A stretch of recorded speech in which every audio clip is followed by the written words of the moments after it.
noi eravamo convinti che per un prosciutto di San Daniele autentico sul mercato ne girassero almeno 4 contraffatti. E probabilmente era vero, non era una mera convinzione così propagandistica o quasi. Tant'è vero che la fase 2 poi del mandato, che ricevetti all'epoca nei primissimi anni di lavoro, fu quello di modificare la legge di tutela per passare la produzione del prosciutto di San Daniele da ottobre a marzo di ogni anno, quindi il solo periodo invernale, a tutto l'anno. Allora uno dice, beh no, semplicemente chi aveva scritto la legge aveva una cultura che ignorava l'esistenza del frigorifero, che in realtà è stato inventato parecchi anni prima di quando scrivevamo, e quindi era diventato assolutamente necessario modificare questo aspetto, perché era proprio questa una delle ragioni che incentivavano le frodi, perché la poca disponibilità di un prodotto molto richiesto è il classico terreno dal quale evolvono le grandi frodi, le contraffazioni e risposte abusive a una domanda notevole di prodotto.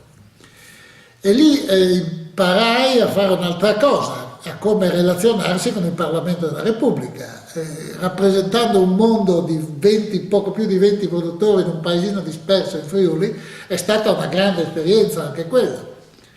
Per cui, dopo aver portato a casa il regolamento di esecuzione della legge, modificammo la legge di tutela,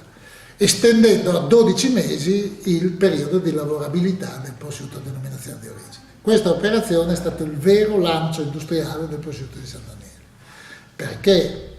ha consentito sostanzialmente di capitalizzare dalla sera alla mattina il raddoppio del prodotto disponibile, perché è evidente che questi prosciuttifici il prosciutto ce l'avevano tutto l'anno, non potevano chiamarlo San Daniele, ed era fatto con gli stessi requisiti e allo stesso modo,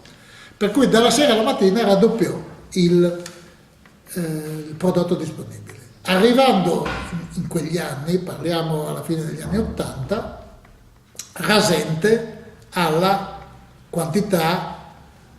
utopica all'epoca di 1 milione di pezzi.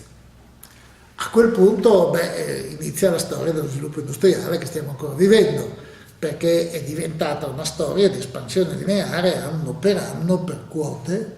e quindi mano a mano il prodotto aumenta e risponde a una domanda che il mercato nazionale e internazionale garantisce ancora in una fase di sviluppo oggi.